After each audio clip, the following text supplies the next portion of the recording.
ګران لیدونکو السلام علیکم ورحمت الله وبرکاته. زه یم مصطفی نصري، ستاسې ورور، ستاسې ملګری او تاسو ټولو ته ښه راغلاست وایم د هولسیل FBA سورسینګ کورس ته دویم کلاس ته ټولو ته ښه راغلاست وایم. امید لرم چې ټول به روغ جوړ یاستئ او د صحت په جامو کې به یاستئ. لکه څنګه تاسو ته معلومه ده دوستانو چې دا څه وخت راهیسې ما دا ډېر زیات یو ښه پلان جوړ کړی چې تاسو ټولو ته د ډېرو دوستانو په غوښتنې سره چې موږ یو کورس باید ریکارډ شي د هولسیل FBA سورسینګ باره کې. صحیح ده، سورسینګ باید تاسو دغه مکمل پلیس په هغه صورت باندې کې وګورئ کله مو چې هم زموږ په یوټیوب چینل باندې دلته د امازون بزنس ماډل لیدلي او په بزنس ماډل نه وروسته هم د کرایټیریا کورسونه لیدلي. صحیح ده، دا دوه کورسونه هم چې لیدلي اوسي نو هغې وروسته دا د سورسینګ ویډیوز تاسو مکمل وګورئ. صحیح ده، لکه زیاتره ملګرو ته پوښتنه وکړله چې زموږ خو بزنس ماډل ټول ویډیو ریکارډ چې تاسو دې هم لیدلي دي، همداسې کرایټیریا هم پوه شولو، پروډکټس هم را پیدا کړل. هغې کرایټیریا سره اوس دې پروډکټس د په سورسینګ څنګه کوو. نو زموږ د دې کورس مین مقصد هم دا د سورسینګ چې څومره سټیپس دي انشاءالله دا به تاسو سره شریکوم. نو راځو لومړي سلایډ ته. د هولسیل FBA سورسینګ یې لکه څنګه یادونه ما کړې وه چې کله هم تاسو د هولسیل بزنس ماډل لپاره سورسینګ کوئ نو دا پروډکټس به تاسو یا د برانډ نه اخلئ یا به د هغې برانډ د ډسټریبیوټر نه اخلئ یا به د هولسیلر نه اخلئ.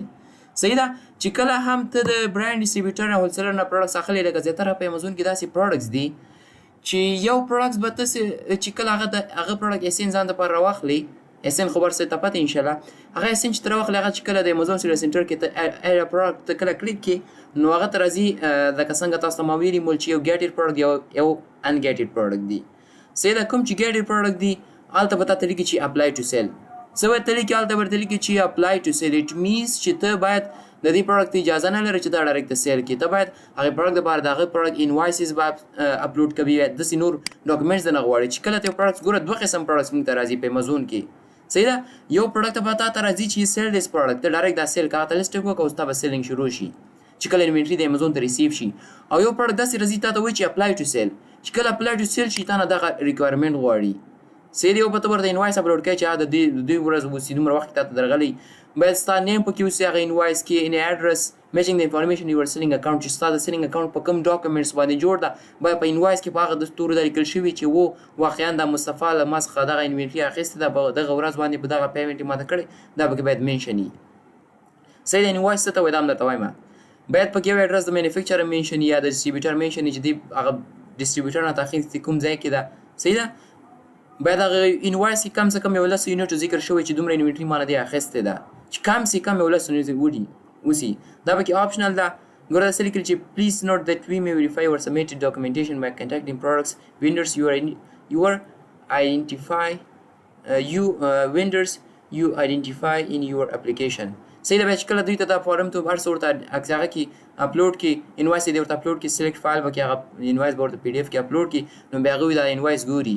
صحیح ده، چې کله څه انوینټري فار ایگزامپل تاسو ته ما په تېره ویډیو کې یو مثال هم درکړی و، لکه څنګه موږ سره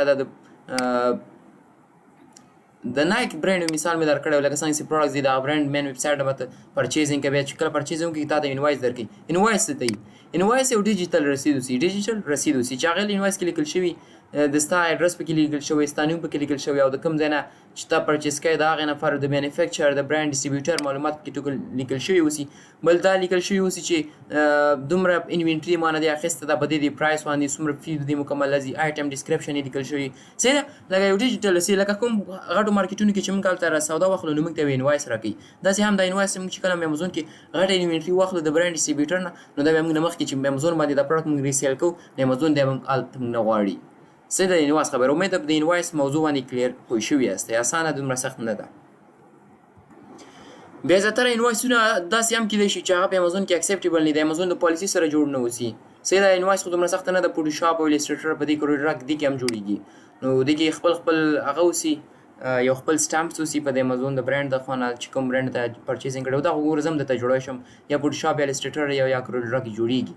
نو دې تر شا نور وجوهات هم اوسي، د دې باید یو سټامپ یې لګېدلی اوسي د پروډکټ باندې، نور ریکوایرمنټ یې هم دي. صحیح ده دوستانو، نو کلاس طرف ته راځو اګین.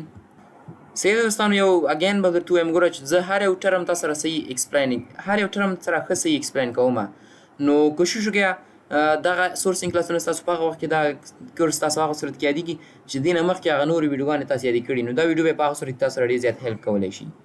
صحیح ده، نور چې څومره سوالونه هم دي او څومره کنفیوژن اوس انشاءالله د دې کورس په ختمېدو سره به هم تاسو ته کلیر شي. صحیح ده. څومره نوي ټرمز دي په امازون کې نوي پوینټس دي هم سره ټول به دې کورس کې زه ډسکس کوم. صحیح ده دوستانو. نو د کلاس په دوران کې به اګین دا خبره وکړم چې څومره نوي سټوډنټس راځي هغې دپاره زما د یو میسیج ده چې زموږ نوي چینل ته تاسې راځئ، زموږ د یوټیوب چینل ته کوشش وکړئ چې لومړی بیسیک کنسپټ وګورئ، امازون بیسیک کنسپټ، د هغې وروسته بزنس ماډل، بیا دا سیریز، بیا دا وګورئ، د هغې وروسته بیا د سورسینګ کلاس وګورئ. صحیح ده. کلاس طرف ته راځو اوس. صحیح ده دوستانو.